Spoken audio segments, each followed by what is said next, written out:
get people watching it, because people don't read the mainstream media and believe it. People are extremely sceptical about this. I mean, I go around the country doing talks to a wide variety of groups, including people like the Round Table and the Rotary Club and things like this.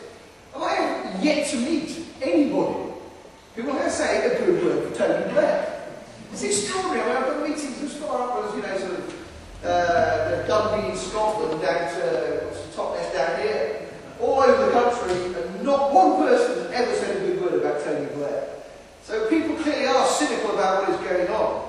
What we must ensure is that cynicism does not turn to despair and becomes a negative thing. I mean, I'm very much in favour of the idea that we must think positively. We change the world with positive thought. This is proven by scientific experiments and so on. There's a film just released recently called The Secret.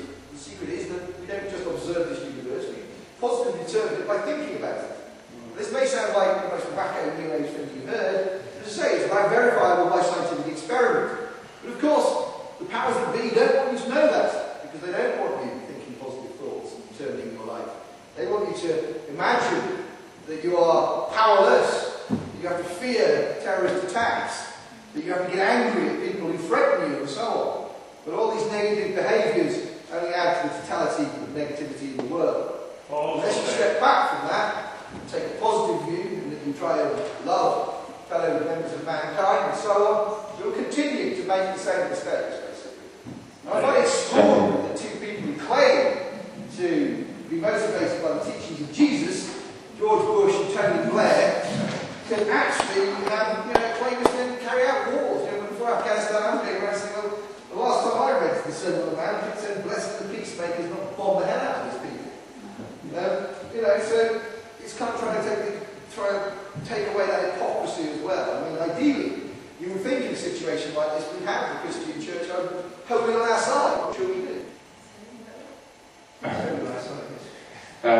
Yes, it's 10:15. We've scheduled to finish the meeting at 10, although it started late.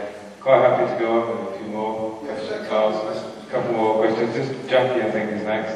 Do you think there's any connection between the Forest Gate raids and the fact that Richard Powell and Oxford giving talks to Oxford Union? Do you think there might be some idea to impress him while he was here? I'm not sure in that particular case, but certainly we're aware of news manipulation in our own case. We were about, in fact, Annie was about to appear in the News of the World, exposing some of the MI5 stuff. And that was the day that the Hamiltons were arrested. Remember that very peculiar case in which they could have been arrested any time. Suddenly they were arrested then to keep us out of the headlines. But clearly this is what they do as well. They manipulate the news. And so if you get something in, there's always going to be people on their side spinning it their way to get the facts out. And you can say, beyond that, there are people making sure that doesn't get in because they can invent other events. One thing they've always tried to do is make David look isolated. It's a lone voice, nobody else thinks this about MI5 and all the chats. One of our colleagues, who left around the same time we did, for the same reason, got another job, decided to come out in our support. And he went to the Guardian, he said, right, this betrayal has shown there's no relation whatsoever to the man I knew, the man I worked with, who was a friend. And then lo and behold, it's going to be a big front page headline, third MI5 officer out there. Lo and behold, Stella Rinnington, who was the former head of MI5, had written a book, and news of that book was leaked to the Sun that day, just as we were going to do this story. So of course that was the big screaming headlines. That was the MI5 story of the day. Justin was relegated, and Dave still looked like he was on his own, with just his adoring girlfriend in the background, who was doing the new ice work on MI5. That's how they did it. So. Well, the time then was, I think he missed the point, was that, as you know, Richard Powell invented this thing called the chatting machine. And MI5 said, or the police said, they had information that they couldn't possibly ignore to go and do that raid. And I wondered if it came from the stupid machine that he invented or financed, rather, it makes them look so idiotic, unless they were trying to investigate.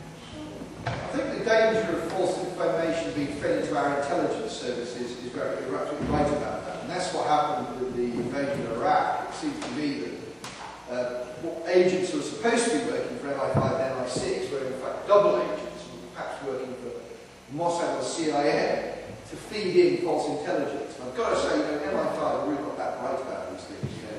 When you give them an idea of how politically sensitive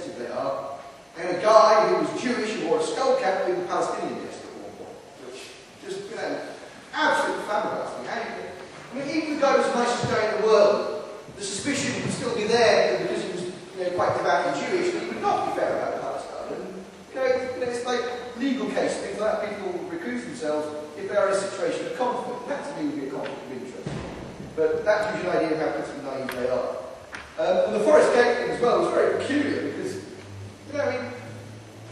they say they've got to go in on these things, but again, it just shows how little they really know. The great myth they always put out is, oh, the intelligence services know who the real terrorists are. They always knew who was in the IRA, who was pulling the string, or something. If they knew that, why didn't they arrest them and put the evidence in front of a court? In fact, the actual reality is they haven't a clue what's going on. They just pretend. And it's actually a lot easier to stop terrorism than you think when you actually do it strategically. And this is the problem, say, we had with the IRA to start with, was that management were trying to send us down blind tracks, investigating targets that were out of date based on false leads. When we knew there were better targets. But we managed to get over that, and as a result of us working strategically and with a bit of initiative, we managed to arrest a lot of IRA people and put them on trial.